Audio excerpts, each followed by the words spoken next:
Well, we're at the One Rental at a Time conference here in Vegas, and I get the honor of interviewing Adrian Hernandez, one of my coaching clients early in the career.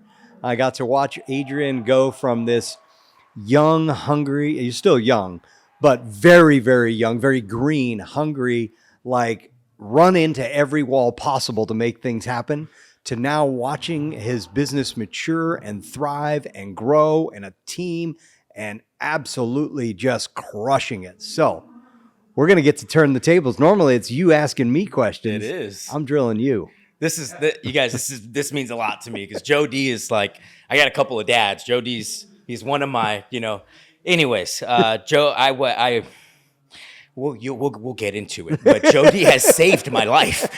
So I'm really excited about this. So I want to talk about the transformation. They're going from the young, hungry, running into walls. Literally, that was you, full speed, maybe even tripping down hallways and landing on your watch. I mean, that may or may not have happened. The Las Vegas Strip. Yeah, I mean, that could be. How old's your son, first of all? He's 2.5. 2.5. Yeah. So this transformation took place well before he came along. Well before, yeah. If we were to look back, and this is you reflecting on young Adrian into the current iteration of Adrian, where you transitioned from just being an agent, helping people buy and sell and, hustling for listings. What was if you could put it on a thing or a couple of things that made you go, you know what, I need to get on the investing side of this? Yeah. Before I answer that question, you guys are going to hear me call Joe D Socrates. Joe D is my Socrates. So the other day, or a couple of weeks ago, I gave him the name Socrates. So it's sticking, Joe. Yeah. From the book, right? From the book. That changed. Yeah. Anyway, we'll get to the book. One of the things that really was from real estate to investing was Ty really kind of helped, Ty Leon Guerrero. He helped me see the buy and hold side, and he helped me see the wholesaling side, and then the fix and flip side. And when I first did my first fix and flip, and when I saw the earnings, and not just the earnings, but the fact that the contractor is here, the contractor is making money, the ripple effects that a flip has, right, on top of the fact that we are also helping the seller. I always liked selling real estate. It's not that I didn't like it. I always liked it. But there's passion when it comes behind flipping. There's passion when it comes behind finding a good off-market deal. I didn't have that same passion when I was helping buyers and sellers. If anything, I felt like when I moved to Orange County and I started helping sellers, I felt like I was like kissing. I felt like I was kissing a lot of it. I remember our conversation when you moved down there, right? And you're like, these agents are like, they do anything to get a listing down there. Yes. And, nothing against them. You got to do what you got to do to bring deals to the table. But I remember you clearly telling me, like, I don't like this. No, I didn't. I lost it. It wasn't fun. It wasn't enjoyable. I literally felt like I was kissing ass. So if we were talking to somebody that's maybe newer to the One Rental at a Time audience, or just investing in real estate in general, and they have a real estate background, what would you say to them as they're looking at going into the space? Because it is a different mindset. Right. And let's be frank. One of the things that I love about being a real estate agent is I've got a store, right? And the shelves are full of inventory. Right. And I didn't pay for a single one of those, right? I've got other people's properties for sale to attract buyers. But when you go into being an investor, now you have a store and it's your money that's in the inventory. Right. So the fear, the worry, all the negative side of our mind will chatter up. Right. You busted all the way through that. What would you say to somebody that's going into that? Identify your risk tolerance. One thing I found is I for some reason have a pretty high risk tolerance. Understand your risk tolerance, and really what I would do is go shadow. Like, one thing I did is I went and shadowed an actual flipper. I went and shadowed somebody who was involved in the day-to-day, and I got to see everything that took place. And I asked myself, can I deal with that? Can I really deal with that? Am I going to be able to sleep at night knowing I got $4,000 of payments on this deal? I also have $50,000 you need to put down for the rehab, right? You also have the first initial cost in buying it. Oh, and then if the market if you don't get the right buyer, you got holding costs for God knows how long. Yeah. Right. And then if the market changes, if you took a loss, can you survive that? Yeah. right? And so I looked at all that, and at first my mind goes, yeah, let's do it, right? When Jody says I was running into walls, I was literally running into walls, right? And my whole mindset was like, let's just run as fast as I can. I'm going to make a whole bunch of mistakes. Let's make a whole bunch of mistakes and learn along the way. That's literally like what I had in my mind, right? It took Jody and Alex and Ty to help bring that energy into focus, right? Because it was kind of all over the place. But what I found is that I work well. I work well under pressure. I work well when my risk is, and maybe that's going to change now that I have a kid, right? And I can see that changing, but I fell in love with it for some weird reason. Yeah. And one thing I want to echo on as you talk about that risk and the fear, the one thing I really was very impressed with is I watched, you had a few deals early on that you took an L, right? And I remember one in particular that you put a video out on it, and you were talking about the loss, and I'm like, my ego was in it. I was like, Adrian, why are you telling anybody you took this loss? Right. But then I thought back about it and I go, no, he's not letting it define him. Right. And I think a lot of people look at investing and they got to hit it out of the park on the first one. If you get through and somehow get on the other side of the first one, you don't take a big beating. Right. You are a completely different human on the other side. 100%. So let's jump forward. We're gonna bounce around a little bit here. I know you do a lot of advertising now. Yeah. So you went from buying from other wholesale people to being a wholesale, getting phone calls to ring, mass texting. Now you're doing TV advertising. Yeah. Yeah. So now we're all inbound. So we'd have no more cold calls, no more text messaging, multiple 6 figures a month in marketing. And it's cool.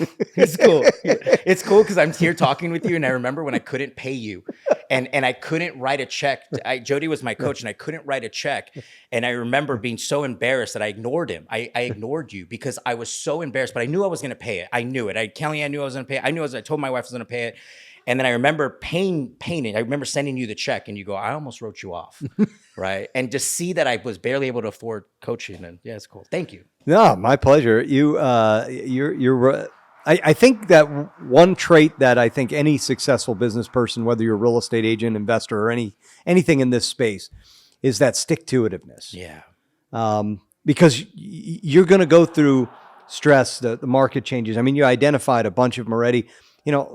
Even like I remember problems on deals where, you got squatters all of a sudden moving into the house mid-remodel. Right. And you're in California, the squatters have more rights than you do. Right.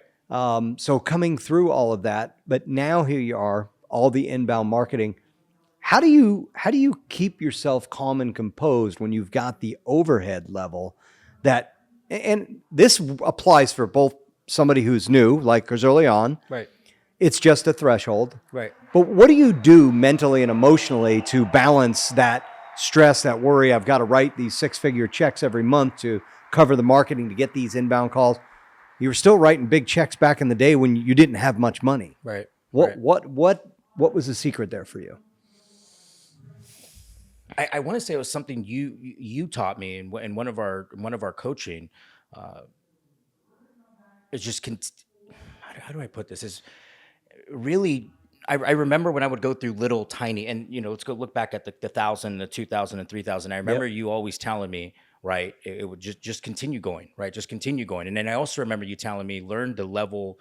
And I'm going to say this wrong, but learn to level. I say it, level the waters. No, right? that's exactly right. Yep. Okay, good. Level the waters. And for me, it's leveling the water. So there are times when we don't get, we're supposed to get 4 deals a week. We don't get 4 deals in 1 week. I start hallucinating, right? The world's ending. Yeah, because but I remember to calm the waters, and I remember to go to my mind. I remember to just, a lot of it's inner work. Yeah. A lot of it is just literally me in my car 10 minutes before I go home, just with my eyes closed.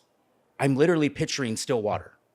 And I'm trying in my mind to get my mind to just be still. And whatever happens outside of that happens. I can't control that, but I can control where my mind is. And I also know it's going to be okay. We're going to get through this. I've gotten through the last ones. We're going to get through this, right? It's going to work. But at first it wasn't easy. At first I didn't sleep. At first, when we first made the investment, we went all in on TV. I did a first initial $100,000 investment with the Olympics. And I said, screw it, I'm going all in. And we got no deals. No deals from it. And so I'm like, how do I do this? In my mind, But then I remember the training, right? I remember that I need to calm my mind. It's all here. It's all a decision, right? Am I going to over complicate, over hallucinate, and make problems even worse? Because one thing that I found is that I create like 99% of my own problems just by overthinking. And then what happens the next day? We get a $100,000 deal, $150,000 deal, and it pays the bills, right? If I just shut off my mind. See, everything always works out. Always works right? out. If you keep moving forward. Right. A lot of times people will hit that rub, right? Because there's a rub on every deal and every business. It's your ability to keep moving forward through that. And just for the audience, the leveling the waters concept, Native American Indians, they had to live in a community with the tribe, but they also had to go out and hunt, and they had to fight and defend the tribe. And who they were in the community did not work in the battlefield. Who they were on the battlefield absolutely does not work in the community. And so the idea behind leveling your waters is you have to learn how to control those emotions, which you said, and perfectly, 10 minutes on the way home, calming your brain, whatever that exercise is. Because when you're out all day and you're in the battle, right, whatever the battle is, most of it's in our mind, you have to be able to turn that off. When you come home to your family, you know, to your kids, your wife, whomever you have in your life, you've got to be able to switch that off, because otherwise you're going to burn out. 100%. You'll be on that stress all the time. 100%. And so I love the fact that you knew the name, and we talked about 10 minutes on the way home. Yeah. Just get your brain settled. That is. And I tell that to all of everyone in our office, because lately it's been really high stress, right? And they'll call me and they're like, I get home and I'm like, okay, we need to calm the mind, right? We really need to calm the mind. And you guys, I was very emotional when I first met Joe D. Like, you remember? Oh, right? you were a I fire was plug. Yep. Very, very, very. And so I had to learn to bring that. We just did a podcast with Jason and Brian, and we were talking about like really just bringing it in to where we don't explode, right? Being able to level the mind, and it's all inner work. One thing I found with working with you is like, yeah, the marketing's important, but the work that I do with myself that's much more important. In the book, that, you know, the famous Socrates book, right? When he goes and sits on the car to think of the thought. The Way of the Peaceful Warrior. The Way of the Peaceful Warrior, yeah. Amazing book, an amazing movie. If you guys haven't read it, Joe D was the one who introduced me to the movie when I was 21. I was 21 when we first met. Is it that long ago? Yeah, I was 21. Wow. I'm 34. So what is that? How many years is that? I'm not good at math. Almost 13. 13 years. Wow. Jesus Christ. Time flies. Wow. And I remember in that movie, he goes and he sits on the car, and Socrates says, "Go sit on the car and don't come back until you have something good to tell me, something that is worth talking about." Right. And I think of that over and over again. So there's times where I go out and I'll just sit in the backyard, and my wife's like, "What are you doing?" And I'm like, "I'm waiting for a good thought, because all these other thoughts that I have right now are not serving me." That's right? outstanding. And it's just taking one thing after another, right? I couldn't sleep last week, but I'm working on it. Yeah. And that's normal. And that's for every entrepreneur, every business person. You're going to go through these gyrations as we evolve and develop. And the thing that is always intriguing to me is people will say, well, once I get here, then I'm not going to have this as a problem anymore. And then they get there and they're like, well, okay, maybe I was wrong. Maybe it's when I get here. Right. The reality is it's at every step. The higher up you go, the more stress, the more pressure. If you can't manage the stress here, you're not going to manage it here. No way. So just get used to it and embrace it. Don't fight it. Don't resist it. Right. Have fun with it. Right. The thing that I love is I love talking back to my mind, right? Because it starts chirping about whatever. I mean, like golf. I love golf. I play golf all the time. One of the most important things is the last thought you have before you swing the club. So and I watch people all the time, like they know what they want to do, and you could see mid-swing, they go, don't hit it in the water. And all of a sudden, their whole body stiffens up, they tighten, they pull, and I go, I know exactly what you just did. So I saw it. Right. And so to recognize it in ourselves and be able to, have a process, whether it be writing, I love asking questions, I love to take the time on the way home, shift, think through, being in the backyard, think of something good to talk about. Yeah. All right.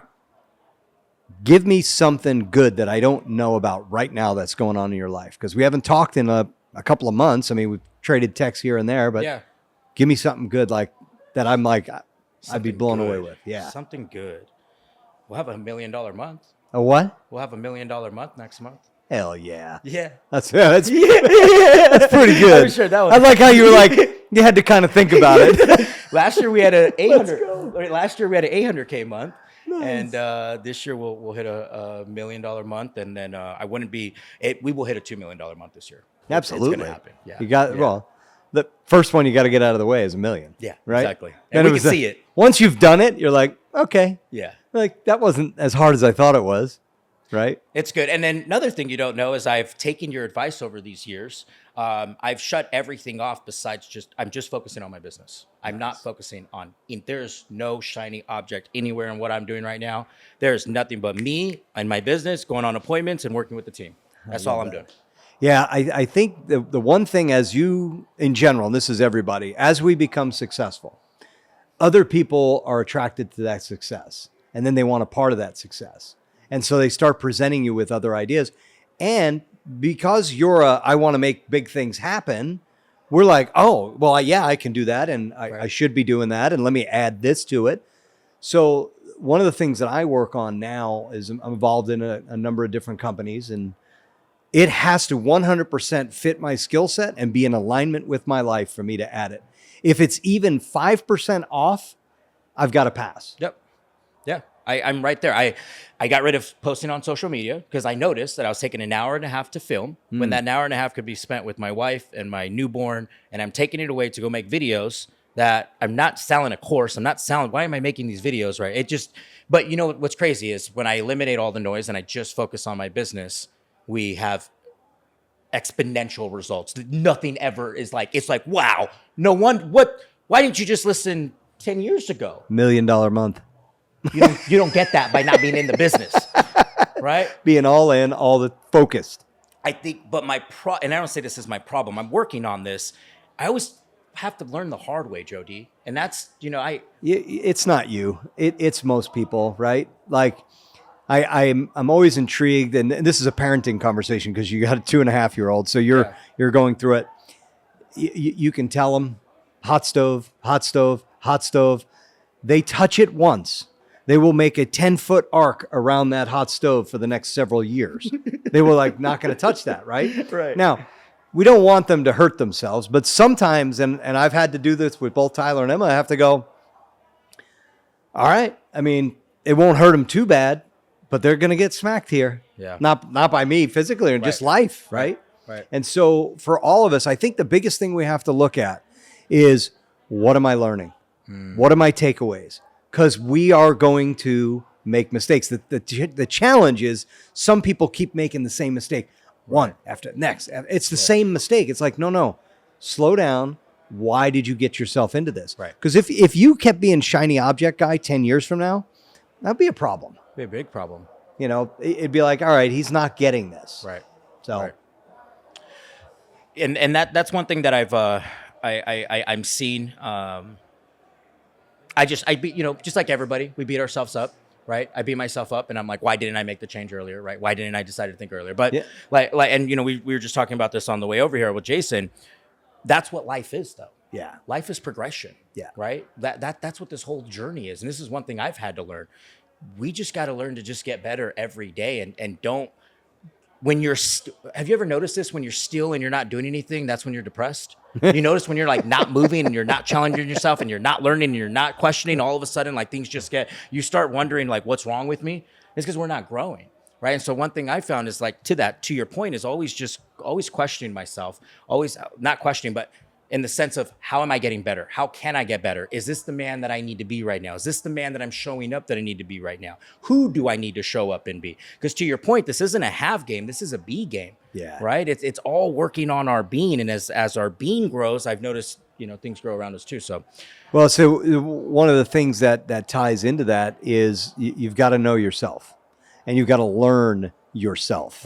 Right? You got to learn what your triggers are, what your distractions are, what your temptations are, what your frustrations are. And then you've got to put things in place to keep you moving in the direction you want. One of the things that I talk about with guys that are my age, I study guys that are 20 to 25 years older than I am. And the reason why is I want to know what are they doing that if their body's falling apart, where did they go off track? Or the other guys that I look at, like guys that are in their late 70s, early 80s, and they're in great shape. And I'm like, okay, what's that guy doing? What is he doing over there to always be solid? Right. It's like, oh, okay, I got to make sure I add that into my routine. So while we're going through that, it's looking around. And that's, I think, the beauty of long-term relationships is we get to keep filling each other's cup. Right. Because I get excited. I mean, I think I saw something where you put an ad out, like you're paying inbound salespeople, like, was it like $75,000 a year they have an opportunity to? Yeah. I'm literally like, look at this guy go. Yeah, our guys are making, our last guy made $100,000 a month in 1 month. In 1 month. Yeah. 1 month. Let's go. I made him I wrote him $100,000 check. Yeah. So, All right. This, I just have to say, guys, is, find a mentor, listen to them. Jody has been grateful enough to share his wisdom with me. If you guys haven't, make sure you're following Jody and find somebody that can help you navigate through this, because we can't figure it out on your own. And I would say that anybody that you're getting coaching or guidance or mentorship from, number one, be authentic. The one thing that I know that I was able to help you with is you always told me the reality of what was going on, not the I want to look good to my coach story. Right. Because I can't do anything with that. Nope. Right. I think you're doing good, but I found out you're off track. And the other thing is ask questions. That's one of the things that I think you were absolutely one of the best at. You would show up and be like, okay, I need to know about this. So anyway, from one rental at a time, what a great weekend we're having here. Adrian, appreciate you. Jody, and appreciate you. For those tuning in, thank you. Take care. Take care.